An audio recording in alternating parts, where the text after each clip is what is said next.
And it's kind of weird, like, we are using all new equipment. Yeah, we got to do a bit of an upgrade, so This is all kind of fresh to us. That's fun. I'm up here looking at the boom mic, thinking the camera's on there, but the camera's down here, so that's one thing. Yeah, we got released to the camera sitting up high. Yeah. And, so we're running off new equipment. We're both pretty proud of that. Thank you guys for the support and everything. Yes, it helped. It helped get us to this. Which we were gonna show her a new shirt, which we'll show maybe It's a prototype. Drake decided he was gonna give it an attempt. Unfortunately, we went through a company that doesn't know how to put things on straight. it's just ever so slightly, like two degrees. It's a touch kink, but you can tell. And like I said, it's a prototype. It's an idea of the direction we want to go with it. So hopefully we'll be able to get those up and moving soon. Maybe start giving them out to the community. I think so. But anyways, welcome to another episode of Gore to be Gore. This month we are focusing on possessions. Yes, specifically following Ed and Lorraine Warren. Yes, which everybody should know that is part of the horror community. Yeah, they're really big names. Paranormal investigation, demonology, so on and so forth. I can ignore the fact that there's heavy religiousness to it, specifically because it's an interesting topic. And it is part of their whole realm that they deal with. Yeah. So it's one of those that it's just there. And we came to the conclusion everybody's got their own little personal experiences with it, so hopefully it's something that everybody can relate to on a sub level. Absolutely. At least. So this one we decided to do from the beginning is the Conjuring, which is from 2013. And what was the year that the Conjuring was? Oh no, 2013, but it was set in... It began in 1970. That's what it was, yeah. Ed and Lorraine Warren were brought in to investigate paranormal activity within the home of Carolyn and Roger Perron and their 5 daughters. Yes. Oof. And his first reaction was, whew, that's a lot of girls. A lot of girls. Like, I'm surrounded by all females. Like, most of our creatures and stuff are also females, except for one male dog. And so, yeah, that's just kind of something that I'm used to. However, 5 little girls, it seems like...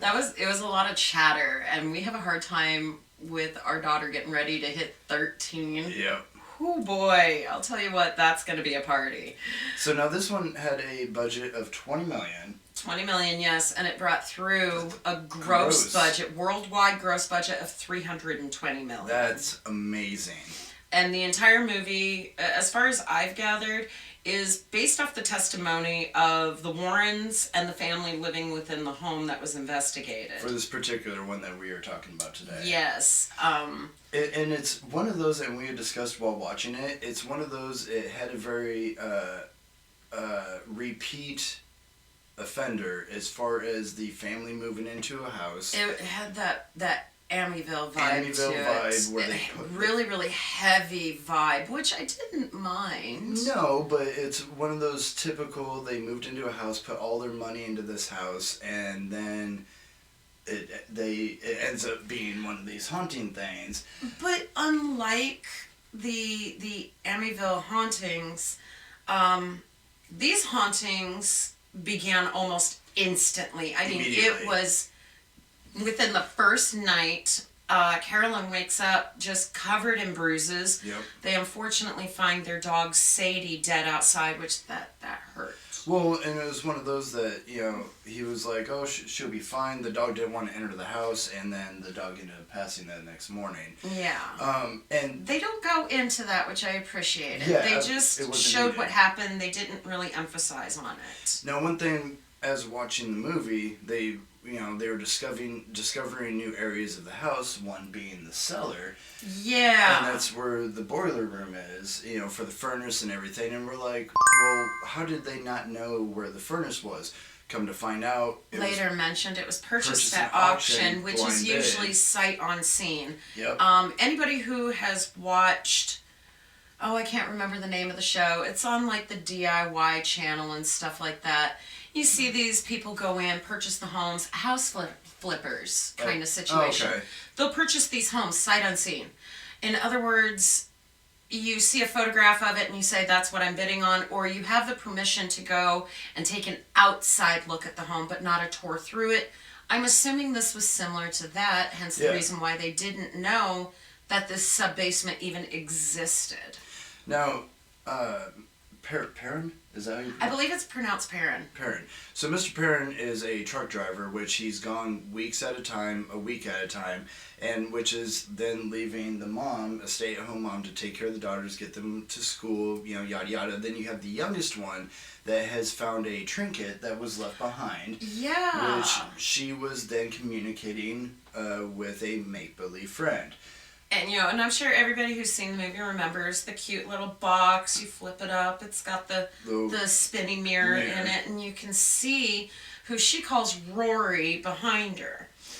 Now, Rory doesn't harm her or any way throughout the entire movie. No, he's pretty docile. Rory, but the activity, like you said, starts immediately. Starts with bruises. Starts with smells. That threw me off. The smell of rotten meat. I like that they did that. The daughters would blame each other for farting next to them and stuff like that, and how it smelled so bad. And then after a couple of nights, it moved to physical activity. Getting her leg pulled.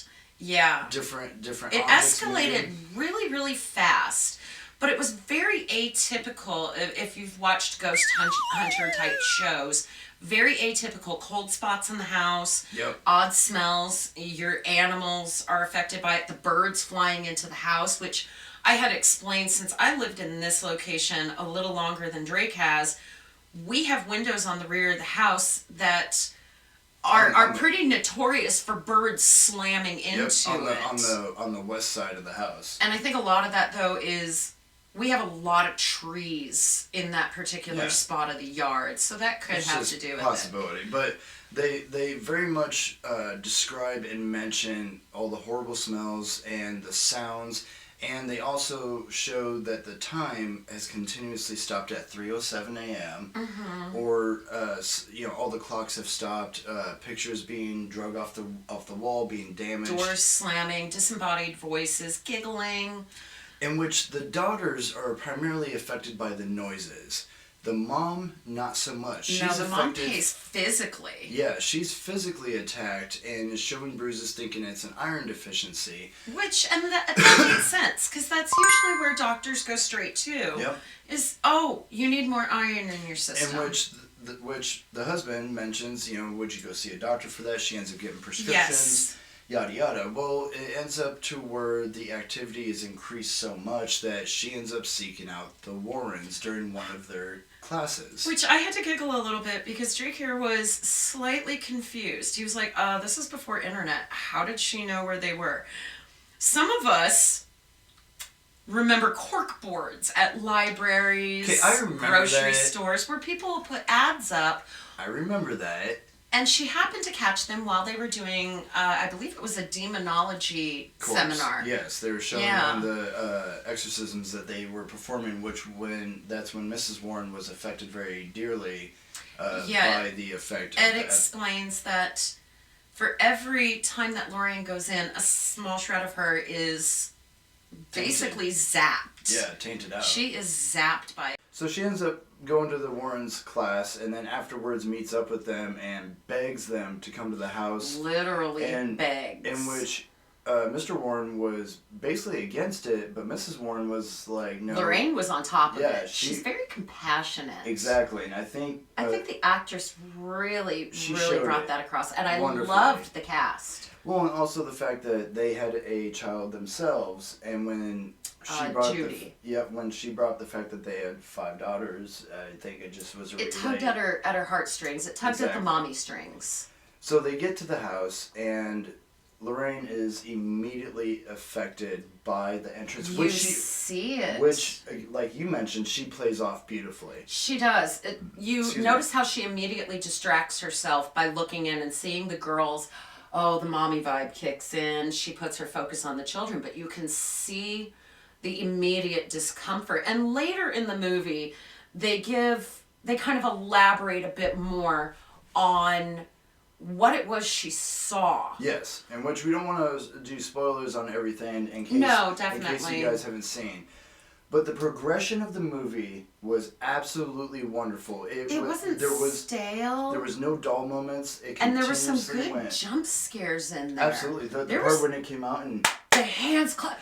That one got me. Oh my god. The what did they call it? Blinding clap or something like that? Oh, I can't. Something and clap. We used to play it as kids. You blindfold yourself. It's kind of like seeker, a hide and clap. Hide and clack. Or clap, yeah. Yeah, clack. Clack. Clacker. You're a quacker. But anyways, the mom is playing this with the daughter, and the first one, and this is what kind of got me started going on edge, is when she's playing with the little girl, and she's drawn into one of the oldest daughter's room wardrobe. With the wardrobe, and she thinks her daughter's in there, and you even see the hands come out and clap, and then the daughter's not even in that room. The daughter comes running in from a different room, and that's when you're like, yeah. okay. Yeah, now... you start getting that, all right, we're picking up some steam. This train is moving. So the house and property itself is basically cursed by the original owner of 200 acres. It originally was, in which the woman was, what they stated, was part of the Salem witch trials. They claimed that she was accused of witchcraft. During the trials, and of course, more background information will be sought for this. That could just be Hollywood movie. Yeah, it was crap. Really difficult to tell what was fluffed up and what really came from actuality, because Ed and Lorraine are real. This Perriam family, they were real. The background story is that she hung herself on that property, but cursed the rest of her land that was being taken from her, all 200 acres. And as they broke it up and turned it into subdivisions, they noticed there were suicides and all sorts of stuff all around this particular property that they were focusing on. In which they were explaining is why the mother was being targeted, is because it was always the moms that were affected, committing suicide, or targeting their children. In which they didn't really play up the witch that much. Like, they kept that pretty subdued. However, the effects on the women, the mothers, and the children who live in the home, that was where they really focused. And I gotta say, I really kind of liked that. Yeah. It helped build that story up.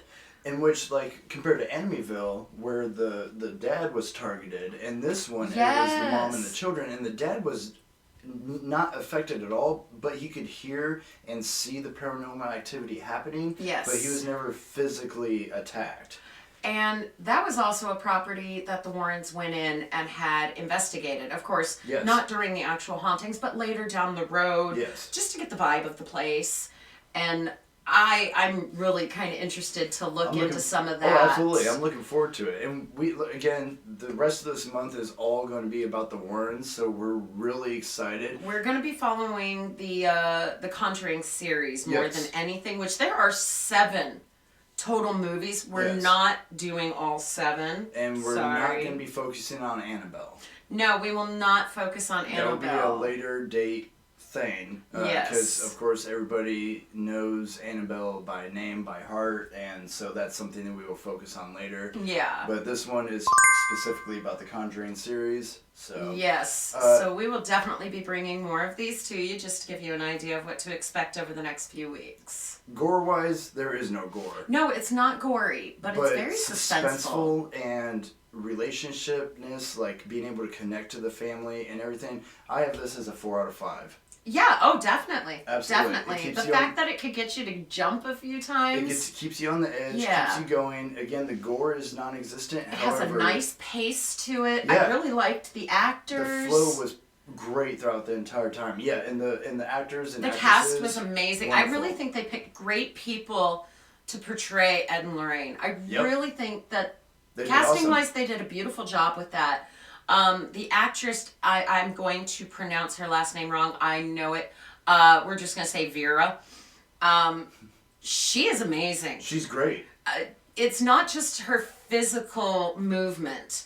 It's the expressions on her face, the tone in her voice. She plays that part up. Yes. Her eyes are very talkative. She has beautiful expressions, and it really, even when she's not speaking, you know what's going on. And Yep. for an actor or actress to push that across so that the audience can pick it up, it's one of the major reasons. I say this is a 4 out of 5. Yep, 4 out of 5. Highly recommend it. If you haven't Excellent seen job. it, which it's kind of silly if you haven't, but if you haven't seen it, please give it a chance.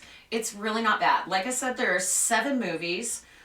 If you're going in order, if you want to watch these in order, chronological, not according to What the you're- storyline, you're gonna do Conjuring. Then you'll go with Annabelle, Conjuring 2.